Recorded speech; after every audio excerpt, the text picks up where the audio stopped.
حضرت عبداللہ بن بصر رضی اللہ تعالیٰ عنہ سے روایت کی، کہا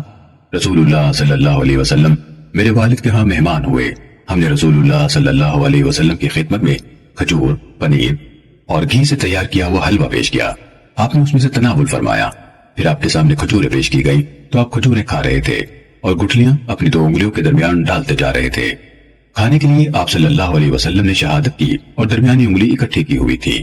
شعبہ نے کہا میرا گمان غالب ہے اور انشاءاللہ یہ بات یعنی گٹھلیوں کو 2 انگلیوں کے درمیان ڈالنا اس حدیث میں ہے۔